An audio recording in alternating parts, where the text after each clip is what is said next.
noite escura na sua também gravura. Los centroamericanos habían sido invitados, Canadá, pero estaban en proceso de invitar a los centroamericanos, y yo me dije con ilusión que ojalá invitaran también a la literatura colombiana,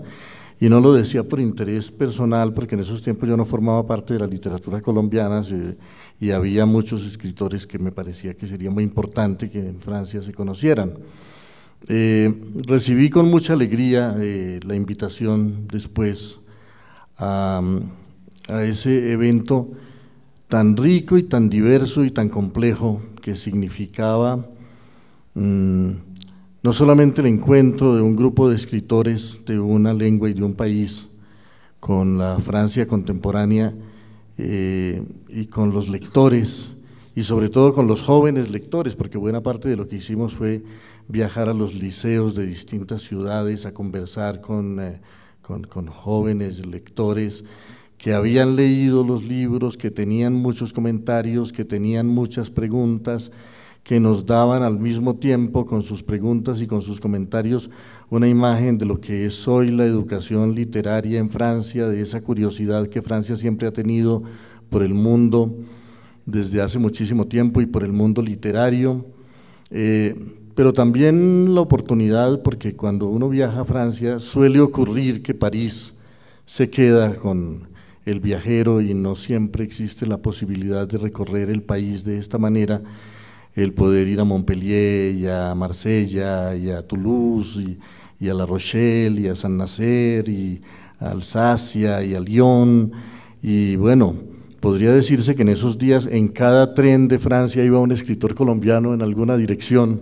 A veces nos veíamos pasar así, ¿no? Y entonces, por supuesto que también al mismo tiempo que estábamos dando una muestra de lo que es la lengua que se habla y en la que se escribe en Colombia hoy, y de la sensibilidad colombiana y de la imaginación colombiana de estos tiempos, también estábamos nosotros recibiendo una impresión de ese mundo francés, de ese mundo de las regiones y de la literatura francesa, porque como escritores que somos llegamos allá a mirar en las librerías y a conversar y a tener una impresión directa también de lo que se produce y de lo que hay, de manera que era una experiencia rica en muchos sentidos distintos, muy grata también por esa posibilidad que teníamos de viajar en compañía de algún otro escritor colombiano. Yo estuve con Evelio Rosero en el sur, y después con Santiago Gamboa y con Aní en Toulouse, donde no solamente cumplimos con nuestros deberes literarios, sino que también recuerdo, estuvimos un día visitando en la iglesia de los Jacobinos, que es además muy hermosa, en la tumba de Tomás de Aquino, que para mí es algo verdaderamente significativo, porque es un personaje al que yo admiro mucho. Y después estuvimos con Juan Gabriel y con Antonio en Saint-Nazaire y en Nantes.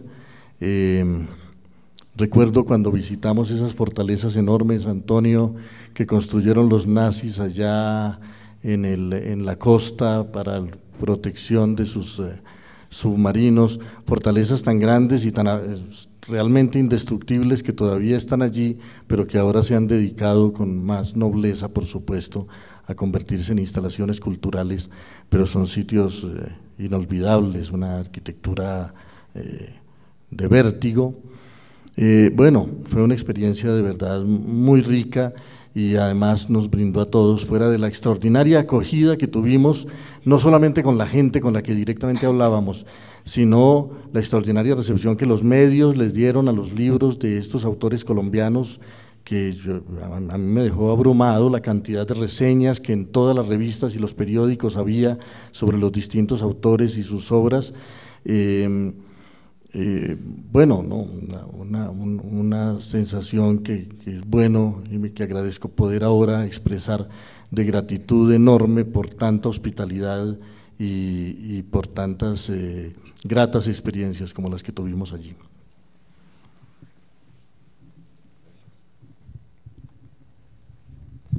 Buenas tardes.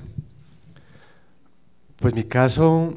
con este evento, además de los antecedentes literarios que ya han mencionado mis compañeros de mesa, fue una especie también de reconciliación con los eventos literarios en Francia, porque yo, y en eso me acompañó también Santiago Gamboa un par de años antes, habíamos tenido una experiencia muy traumática en un evento que finalmente yo me di cuenta que era como una mala copia de Las Bellas Extranjeras. Este fue un evento lleno de improvisaciones donde cuando yo llegué a París a mí me entregaron los afiches y los programas para ir repartiendo de pueblo en pueblo, mucho antes, afiches que tenían que haber estado un mes antes en cada lugar. Nosotros viajábamos y no encontrábamos los libros. En un par de ciudades a Santiago le tocó hacer de intérprete, para mí también, porque no llegó el intérprete. Y finalmente, antes de terminarlo, renunciamos el recorrido y nos fuimos a París, pero yo en el fondo sabía que eso no podía ser de esa manera, que Francia tenía que acoger la literatura nuestra de otra forma y que el lector francés pues, era un lector muy diferente a lo que nos había planteado este evento. Por suerte ya cuando vuelvo con Las Bellas Extranjeras, pues ya el panorama es muy diferente y comparto lo que dice William de la maravilla que fue recorrer el país. Yo había estado ya en París, lo conocía pues, como turista, como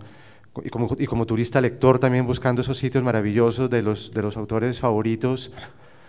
buscando sus casas, las calles que también están a sus nombres.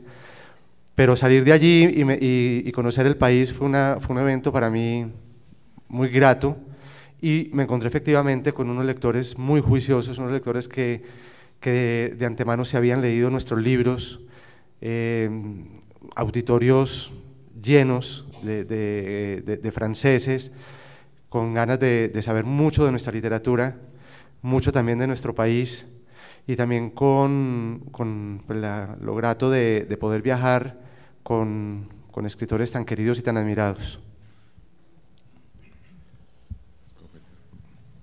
Buenas tardes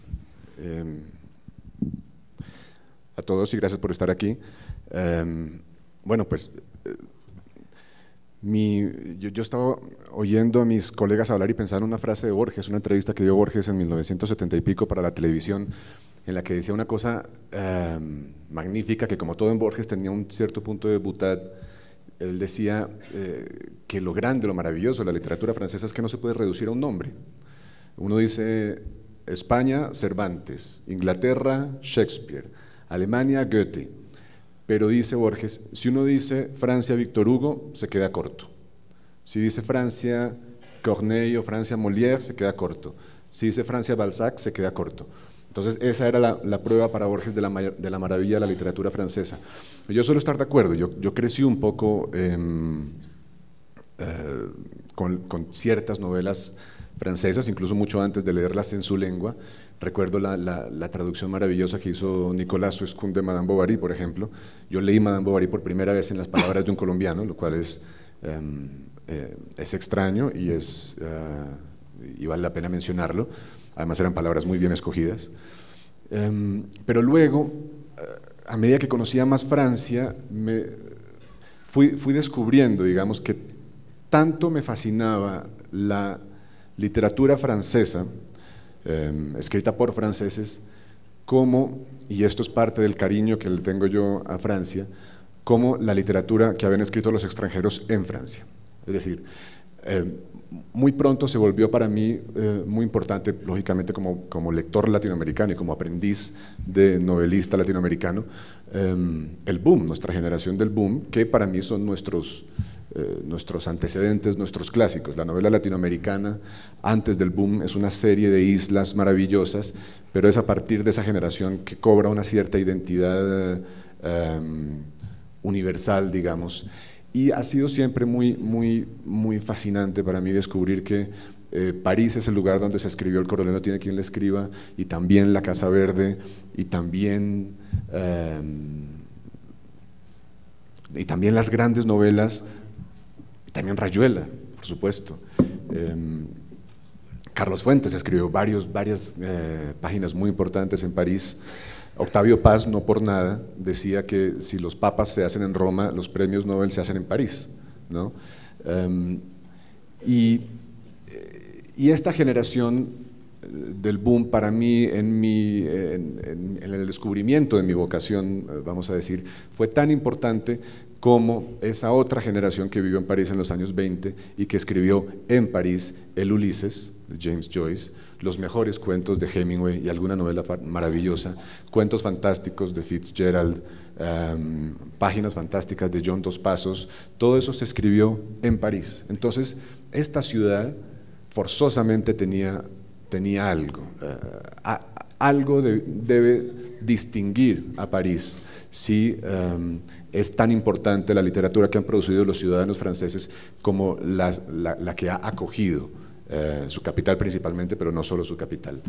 Y eso fue parte de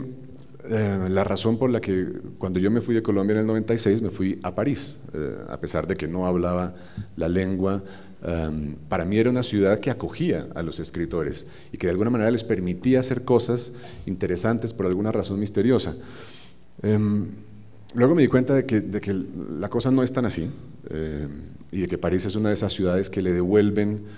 al inmigrante lo que el inmigrante les lleva, y quizás a todo ciudadano. Entonces, si uno está triunfando, si uno está bien, pues París es una ciudad maravillosa, y si uno está fracasando como escritor y fracasando en su vida y en malas circunstancias, entonces París puede ser una ciudad que pone muchos retos, que impone respeto y que obliga a la persona a afirmarse. Es un reto vivir allí, es un reto escribir allí, tratar de escribir allí, en parte por las figuras que han escrito allí también. Y eso para mí resultó de un aprendizaje fantástico. Siento que le debo a la ciudad muchísimo. Después de 4 años que pasé allí en soledad, le debo el aprendizaje de la soledad, le debo el aprendizaje de la disciplina. Los escritores que más me han marcado, desde Joyce hasta García Márquez y Vargas Llosa, son gente que tiene una cierta relación con París. Y yo puedo decir que una de las lecturas que más me marcó cuando empezaba a escribir fue El pez en el agua, el libro de memorias de Vargas Llosa, en el que hablaba de su experiencia como joven aprendiz de ir a París y un poco descubrir esa literatura que lo había formado. Malraux, pero también Camus, a quien sí llegó a conocer, y Sartre. De manera que las bellas extranjeras fueron para mí, varios años después de haberme ido de París, un redescubrimiento y en cierta manera una reconciliación con esa ciudad maravillosa, y además la gran satisfacción de cubrir el territorio francés en viajes con estos colegas que he leído y admirado, y de ahí puedo sacar muchas imágenes, muchos recuerdos, muchas anécdotas de cruzar París en una furgoneta con Juan Manuel Roca hablando de Porfirio Barba Jacob, de sentarme yo estaba escribiendo sobre Barba Jacob, de sentarme con Fernando Vallejo a hablar durante 2 horas seguidas junto con Santiago Gamboa sobre Barba Jacob, el gran poeta. Pero quizás la anécdota que más recuerdo, tal vez por misteriosa, fue la de haber ido al Mont Saint-Michel en una época de mucha lluvia con Tomás González y nuestra común traductora Isabel Guiñón, y de haber sido víctimas de un aguacero absolutamente cruel. Tomás no llevó su impermeable y volvió al hotel absolutamente empapado, chorreando agua por su barba, y lo único que pudo decir este hombre, que era tan terriblemente silencioso, fue voltearse a nuestra traductora y decirle: «Oíste, Isabel, y aquí sí me harán un caldito». Y bueno, el reto en que la puso fue absolutamente insuperable. No le hicieron el caldito, pero le hicieron algo parecido, mucho más rico.